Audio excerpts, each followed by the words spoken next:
व्यवस्थाएं होती है। मैं सीताराम जी से आग्रह करूंगा कि वे आए और इस विषय को कि ये जो हवन के कार्यक्रम है इसके पीछे मूल भाव क्या है, लेकिन उनके लिए दो पंक्तियां कह के और मैं उनको अब आमंत्रित करना चाहता हूं कि कोई चलता पद चिन्हों पर कोई पद चिन्ह बनाता है वही सूरमा इस जग में जो अपनी राह बनाता है। डॉक्टर सीताराम जी ने एक विचार किया और हम सब लोग उनके साथ जुड़कर इस विषय को, क्योंकि विश्व कल्याण का विचार है और भारत को विश्व गुरु कहा इसलिए गया है क्योंकि विश्व का कल्याण यदि कहीं छिपा है तो भारत की भूमि में छिपा है। हम जब मंदिर में जाते हैं तो ये नहीं कहते हैं कि ब्राह्मण का कल्याण हो, कि राजपूत का कल्याण हो, कि हिंदू का कल्याण हो, कि सिख का कल्याण हो। हम कहते हैं विश्व का कल्याण हो, हम कहते हैं वसुधैव कुटुंबकम, हम कहते हैं सर्वे भवन्तु सुखिनः। तो सबके कल्याण का भाव, और उसमें से एक विचार जो सीताराम जी के मन में आया, मैं उनसे कहूंगा कि उस विचार को हम सबके समक्ष रखें, उसके पश्चात आगे की कार्रवाई फिर प्रारंभ करें। सर्वप्रथम गुरुदेव, गुरुमाता, माँ गायत्री, आपको मेरा कोटि कोटि वंदन।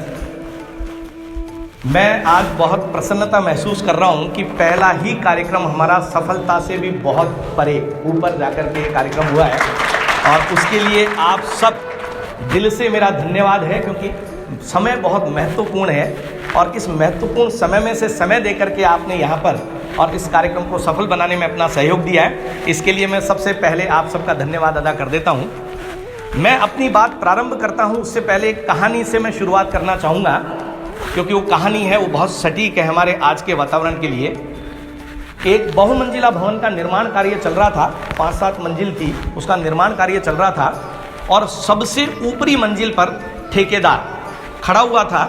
नीचे उसका कोई कारीगर काम कर रहा था। उस कारीगर को वो कोई बात कहना चाह रहा था। उसने एक बार आवाज़ लगाई, नहीं सुना, दोबारा आवाज़ लगाई, नहीं सुना। उसको लगा चलो एक युक्ति अपन उपयोग में लेते हैं। उसने एक 10 रुपये का नोट लिया और उसको नीचे गिरा दिया। कारीगर ने बड़े प्यार से वो नोट उठाया, जेब में रखा, फिर अपने काम में लग गया। ठेकेदार को बड़ा अजीब सा लगा। अब की बार उसने 50 रुपये का नोट डाला। कारीगर ने फिर वो नोट उठाया, अपनी जेब में रखा और कार्यक्रम में फिर लग गया। तीसरी बार ठेकेदार ने 100 रुपये का नोट गिराया। कारीगर ने फिर वो नोट उठाया, अपनी जेब में रखा और फिर काम में लग गया। अब की बार ठेकेदार को गुस्सा आ गया। उसने एक छोटी सी कंकरी उठाई और उसके सिर पे दे मारी और कारीगर ने तुरंत चेहरा ऊपर कर लिया। कमोबेश हमारी स्थिति यही है। वो जो ठेकेदार है ना, वो ऊपर बैठा हुआ है और इस दुनिया में हम उसके कारीगर हैं। हम निरंतर अपने काम में लगे हुए हैं। वो अपनी कृपा बरसाता रहता है किसी न किसी रूप में, लेकिन हम उस कृपा को लेते हैं, अपने काम में लग जाते हैं, उसका धन्यवाद अदा करना भूल जाते हैं। और यही एक कारण है कि समय समय पे कोरोना जैसी महामारी के रूप में कंकरी फेंकता है वो हमारे सिर पे, ये एहसास कराने के लिए कि मैं कुछ कहना चाहता हूं, सुन लो। आपको आश्चर्य होगा, पूरी दुनिया के कोरोना वायरस का वजन मिलाओ तो 2 ग्राम होता है। उस 2 ग्राम की कंकरी ने पूरी दुनिया को हिला के रख दिया। यदि किसी दिन उस ठेकेदार को गुस्सा आ गया और 100 ग्राम की कंकरी फेंक दी तो आप अंदाजा लगाइए क्या होगा। तो उससे पहले कि उसको वो बड़ी कंकरी फेंकनी पड़े, समय समय पे उसका धन्यवाद अदा करें। और इस दुनिया में केवल हम ही नहीं, पूरी दुनिया के लिए हम अपनी तरफ से क्या बेहतर कर सकते हैं उसके प्रयास करें। कोरोना जब आया, मैं आपसे निवेदन करूंगा, कोरोना मेरे गुरु के रूप में आया है और इतना बड़ा विचार गुरुदेव की कृपा से, मैं सन 95 से गायत्री परिवार से जुड़ा हुआ हूँ और ये गुरुदेव का ही आदेश और विचार है जो मेरा सौभाग्य रहा कि मुझे मिला और उसको इम्प्लीमेंट करने का सौभाग्य भी मिला। आप सब ने ये महसूस किया होगा, कोरोना काल जब आया उससे पहले हम सब जयपुर में रहते हैं। रात के समय कभी छत पे देखो तो तारे स्पष्ट नजर नहीं आते हैं, क्योंकि इतना प्रदूषण है, इतना पॉल्यूशन, इतने पूरा वातावरण खराब हो रहा है कि कभी आकाश की तरफ नजर उठा के देखो तो तारे नजर नहीं आते। लेकिन आश्चर्यजनक और सुखद परिणाम रहा, कोरोना में जब हम छतों पर जाकर के बैठे, तारे स्पष्ट नजर आए, यानी वातावरण अपने आप शुद्ध हो गया। गंगा और जमुना की बातें करो तो जो यमुना सरकारों ने करोड़ों अरबों रुपए खर्च कर दिए उससे शुद्ध नहीं हुई, लेकिन उन दिनों हमने अखबारों में पढ़ा यमुना नदी अपने आप साफ हो गई। इसका मतलब प्रकृति तो पर्यावरण को शुद्ध करने का काम करती है, लेकिन बिगाड़ कौन रहा है साहब? कौन बिगाड़ रहा है? ये पूरी जो शरीर है या प्रकृति है, आप सब बुद्धिमान लोग बैठे हुए हैं, कहा जाता है कि क्षितिजल पावक गगन समीरा और पंच रचित अति अधम शरीरा, 5 मुख्य तत्वों से यह शरीर बना है। और इसीलिए कहा भी जाता है कि कण कण में भगवान है। आप सबने हजारों बार सुना होगा, नहीं है? कण कण में भगवान है। क्यों कहा गया? क्योंकि भय से भूमि, गैसे गगन, वैसे वायु, ऐसे अग्नि और नैसे नीर, ये 5 ही तत्वों से भगवान बना है। भगवान भगवान, इन्हीं 5 तत्वों से वो बना, इन्हीं 5 तत्वों से हम बने। इसीलिए आप में भी भगवान, मुझ में भी भगवान, हर कण कण में भगवान है। और इसी विचार को लेकर के गौमय परिवार ने 2 साल पहले अपनी इस मिशन को, अभियान को शुरू किया। सरकार ने हमें मान्यता दे दी, मीडिया ने हमें मान्यता दी, भारत सरकार ने इसको अप्रूव किया। और लोगों तक इस बात को पहुंचाने के लिए, क्योंकि आप में से कुछ लोग तो मुझसे जुड़े हुए पहले से जानते हैं, पर अधिकतर लोगों को शायद आज पहली बार ये सब चीजें सुनने को मिल रही होगी। ऐसे 51 पंचकुंडीय यज्ञों का आयोजन हमने प्रारंभ किया और सौभाग्यशाली आप लोग पहले ही यज्ञ में आप सब यहाँ शामिल हुए हैं। ऐसे 51 यज्ञ, 51 सप्ताह, यानी हर संडे को अलग अलग जगह पे यज्ञ होंगे और हम वहां अपनी बात को रखेंगे ताकि आप तक पहुंच सके। एक छोटा सा ट्विस्ट हमने दिया इसमें, क्योंकि कहता है जब भी हम कुछ सुनते हैं ना, तो ये सहज मानव प्रवृत्ति है, एक लाइन जरूर आती है, मेरे लिए इसमें क्या है। आती है साहब? ये जब भी हम कोई भी बात सुनते हैं तो दिमाग एक चीज जरूर कहता है, वो आपकी सारी बातें तो सही है, लेकिन मेरे लिए क्या है इसमें। तो हमने एक निवेदन किया, पूरे भारत की 1%, क्योंकि शुरुआत छोटे से ही होती है और आबादी में तो हम बिरले हैं ही है, 150 करोड़ होने जा रही है हमारी आबादी। 1% का हमने लक्ष्य लिया कि यदि 1% लोगों से भी हमने ये संकल्प लिवा लिया कि आज के बाद हमारे घर में मिनिमम 1 गोगव्य का हम नित्य अनुपालन करेंगे। वो दूध हो सकता है, वो छाछ हो सकती है, वो गौमूत्र हो सकता है, वो गोबर हो सकता है, गोबर से बना कोई आइटम हो सकता है, और वो कोई भी गव्य हो सकता है। यदि एक भी गव्य नित्य निरंतर हमारे घरों में उपयोग आने लग गया, तो मैं आपसे निवेदन कर दूं, केवल गोमाता के गोबर और गौमूत्र से 250 तरह के प्रोडक्ट बना करके दे सकता हूं आपको। तो गोमाता को मां अगर हमने माना है तो अपने जीवन में उतार लें उसको। इसीलिए हमने कहा कि घर घर गौमय, हर घर। हमारे घर को गौमय बनाने के लिए आपको छोटा सा संकल्प लेना होगा। और संकल्प कैसा लेना है? ऑनलाइन भरना है। उसका एक छोटा सा ट्विस्ट हमने डाल दिया है। हमने कहा कि 1% आबादी, जयपुर की आबादी लगभग 50 लाख है, हमें 50,000 लोगों से वो संकल्प पत्र भरवाने हैं। अब बाय द वे मैं अकेला भागू या मेरे 3-4 साथी भागेंगे तो कितने भरवा लेंगे। लेकिन हमने एक छोटा ट्विस्ट डाला कि इस दुनिया में 2 तरह के लोग होते हैं जिनसे आपका आए दिन सामना होता है। या तो जब भी आपके पास आएंगे तो अपने कुछ न कुछ ऑर्गेनाइजेशन के लिए आपसे कुछ मांगने आते हैं, या मार्केटिंग वाले लोग होते हैं जो अपना सामान कहीं न कहीं आपको बेचने आते हैं। ये दोनों काम गौमय परिवार नहीं करता।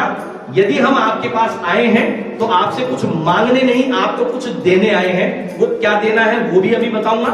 और कुछ प्रोडक्ट ऑथेंटिक गौमय परिवार बनाता है, हम उन्हें कभी भी सेल में नहीं लाएंगे, बट आप तक पहुंचेंगे जरूर, और पहुंचेंगे भेंट के रूप में। और वो कैसे पहुंचेंगे उसकी एक झलक मैं आपको दे देता हूं।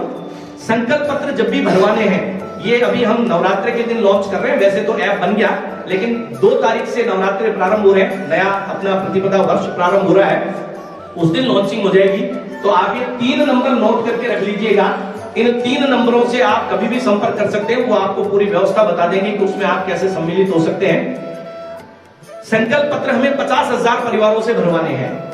एक व्यक्ति पहले तो खुद संकल्प पत्र भर दे, निःशुल्क, बिल्कुल कोई चार्ज नहीं देना आपको उसका, लेकिन मोबाइल में आप डाउनलोड कर लेंगे ऐप और उसमें अपनी डेटाबेस जानकारी भर देंगे, हमारे पास वो रिकॉर्ड पहुंच जाएगा। और 100 लोगों से जिसने संकल्प पत्र भरवा लिया, ऐसा प्रत्येक व्यक्ति उस पूरे कार्यक्रम का हिस्सा बन जाएगा। ऐसे हमें जयपुर से 500 लोग चाहिए, यानी यहां कार्यक्रम में बैठे हैं तो हमें 10 लोग भी मिल जाएंगे। तो कितने यज्ञ कराने जा रहे हैं हम लोग? 51 गुणा 10 कितने हो गए? 510। और हमें कितने लोग चाहिए केवल, यानी 10 ज्यादा ही है, 10 कम भी हो जाएंगे तो भी चलेगा। प्रत्येक व्यक्ति को 100 लोगों से संकल्प पत्र भरवाना है और उस संकल्प पत्र भरने वाले को भी कुछ नहीं देना है, लेकिन जिसने 100 संकल्प पत्र भरवा दिया वो एक स्पेशल क्लब में शामिल हो जाएंगे और उन 500 लोगों में से पहला व्यक्ति जिसपे गौ माता की सबसे ज्यादा कृपा होगी उसका पूरा ड्रॉ निकाला जाएगा। 51,000 रुपए के गौ माता के गव्य भेंट स्वरूप उनको दिए जाएंगे। एक व्यक्ति, बाकी के बोले 499 क्या करेंगे साहब। द्वितीय जो होगा वो सेकंड, नाम तो सारे निकलते हैं ना, फर्स्ट भी निकलता है, सेकंड भी निकलता है, थर्ड भी निकलता है, सांत्वना भी निकलता है। प्रथम पुरस्कार चूंकि 51 यज्ञ हो रहे हैं, 51,000 ही संकल्प पत्र भरवाने, इसलिए 51,000 रुपए MRP के गौ माता के गव्य भेंट स्वरूप उनको दे दिए जाएंगे। शायद उनकी कुछ चेतना जागृत हो जाए और अगली बार उनको खरीदना है तो हमारे यहाँ आने की जरूरत नहीं है, किसी गौशाला से जो लोग बना रहे हैं उन्हीं से ले लें, ताकि एक गव्य आपके घरों में पहुंचने लगे तो गौ माता को दान की आवश्यकता ही नहीं रहे। द्वितीय पुरस्कार होगा वो 21,000 रुपए का और तृतीय पुरस्कार होगा 11,000 रुपए का। चतुर्थ में 10 कंसोलिडेट वो होंगे, कॉन्सोलेशन जो मिलेंगे 5100 के, और 100 लोगों को 1,000 रुपए के गौ माता के गव्य भेंट स्वरूप दिए जाएंगे। गौमय परिवार ने 5 लाख रुपए के गौ माता के गव्यों को भेंट स्वरूप देने के लिए, प्रमोशनल वे में देने के लिए, और ये एक कदम उठाया है ताकि शायद कुछ मिले, क्योंकि निशुल्क का मैंने इंडिया में जबरदस्त प्रभाव देखा है। तो हमने एक प्रयास किया, कोई बात नहीं, शायद इस तरीके से ही सही, एक बार अच्छी चीज ग्रहण कर लेंगे तो अगली बार किसी न किसी गौशाला से वो गव्य खरीदना प्रारंभ कर देंगे, और प्रारंभ कर देंगे तो गौशालाओं को फिर आपसे निवेदन करता हूं किसी दान की आवश्यकता नहीं होगी, क्योंकि विवेक जी ने, भाई साहब ने अभी बात कही थी, एक तरफ हम अपनी मां कह रहे हैं और एक तरफ उसको दान पे जिंदा रख रहे हैं। अब वक्त आ गया इस परंपरा को बदलने का। मैं कहता हूं आपसे, हो सकता है आपको उल्टा लगे, दान मत दो चल जाएगा, लेकिन गौ माता के गव्यों को घर में स्थान दे दो आप। मेरा दावा है आपसे, अगले साल, 2 साल, 5 साल में किसी गौशाला को दान की जरूरत ही नहीं पड़ेगी, क्योंकि उनके गव्य अच्छी कीमत में जा रहे होंगे। गौशालाएं गव्य भी बनाना शुरू कर देगी। अभी एक बहुत बड़ा परिवर्तन आपने जयपुर में देखा होगा। लास्ट ईयर गौमय परिवार ने निगम के साथ मिलकर के, कुछ गौशालाओं के साथ मिलकर एक इनिशिएटिव लिया था। अभी तक होलिका दहन किससे होता आ रहा था साहब? लकड़ियों से। पर हमने कई बार एक छोटा सा प्रयास किया और डिप्टी मेयर साहब को हमने निवेदन किया, उन्होंने व्यापार मंडलों की, गौशालाओं की बैठक बुलाई और कई बार 750 जगह पे गोकाष्ठ से होलिका दहन हुआ।